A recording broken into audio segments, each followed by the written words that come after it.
Welcome to Matters Financial and Geopolitical from a Frontier. Hope the weekend went well. And then this caught my attention, Gramsci. The crisis consists precisely in the fact that the old is dying and the new cannot be born.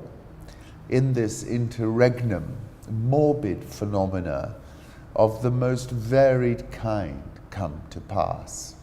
Friday was considered possibly the worst day yet for Donald Trump, having caved on the wall. His brand is in tatters with the conservative fire breathers. Pelosi owns him, and Mueller has Roger Stone, tweeted Edward G. Luce.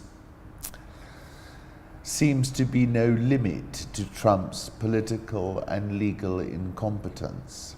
This morning, the FBI This is the footage of the FBI knocking on Roger Stone's door, opened the door.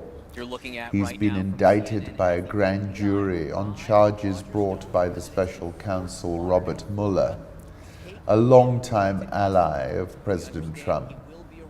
Was arrested on Friday for lying to Congress about the 2016 campaign's efforts to use stolen emails to undercut his Democratic rival.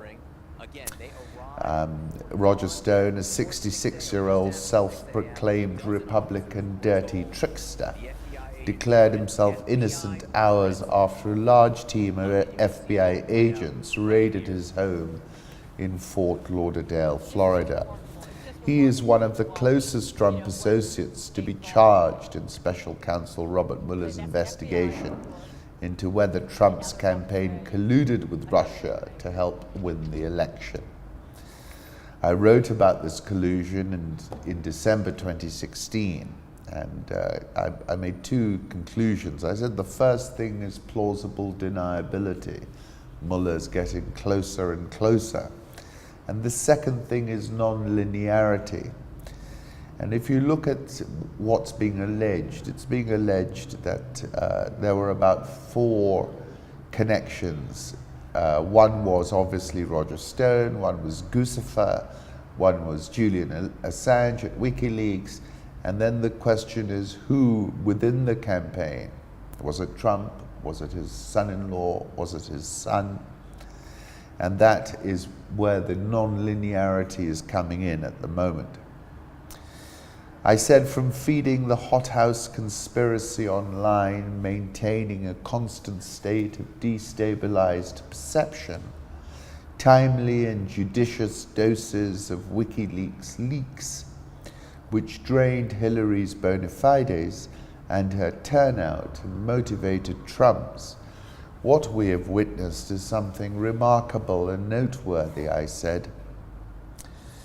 And I also added that the election of Trump, hindsight will show surely that Russia ran a seriously sophisticated program of interference, mostly digital. Nancy Fancy Pelosi is saying Roger Stone's indictment makes clear there was a deliberate, coordinated effort by top Trump campaign officials to subvert the will of the American people during the 2016 election. I then came across his address and Q&A at the Oxford Union, and he was kind of anticipating this moment, if you listen carefully to his presentation. He accused Credico of being a rat, a stoolie, and warned that he would rip you to shreds and take that dog away from you. It's a tiny little dog. They both Credico and Stone seem to like little dogs. So really very fluid situation. I think it's getting closer and closer. The question is, can you pin it on? Going back to that non-linearity issue. Lenin again, the way to crush the bourgeoisie is to grind them between the millstones of taxation and inflation, he said. And that takes me back to something I was saying on the 21st of January when I said the point I'm seeking to make is that there is a correlation between high inflation and revolutionary conditions. Lenin again, every society is 3 meals away from chaos. Moving on, overcoming massive challenges, he held an unwieldy empire together. He is a key player on the world stage, despite the modest size of his economy, lack of brands, and minimal soft power. Russia has been a great power for centuries and remains so, Putin declared in front of the Duma on August 16, 1999, as he sought their approval for his prime ministership. It has always had and still has legitimate zones of interest abroad in both former Soviet lands and elsewhere. That turned out to be a policy declaration for years to come. The would-be leader promised to completely reshape a humiliated country that after years of Boris Yeltsin's chaos was teetering on virtual collapse. October 2015, after he spoke at UNGA, I wrote a piece about Putin being a geopolitical grandmaster, and that still applies. Returning to Asia Times, they say Russia does not want to see a new bipolar global system, this time dominated by the US and China, and would prefer a multipolar world order in which it is balancing power and retains a role as a global player. China may have overtaken Russia as the main non-Western player in Asia's geopolitics, but after years of decline and neglect, Putin's Russia is a rising military power in the region again.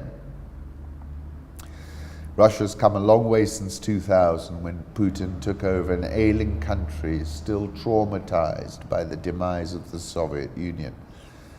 December 2016, I wrote a piece, The Parabolic Rebound of Vladimir Putin. I was talking about him having Fortress Europe surrounded, being the father figure of Five Star, of Geert Wilders, of Nigel Farage, talking about his increasing influence across the globe. He's making a move on Africa as well. Supreme Leader Kim Jong-Un declares Jagmeet Singh to be the legitimate and democratically elected President of Canada. That's the DPRK News, which is a parody account, but very funny.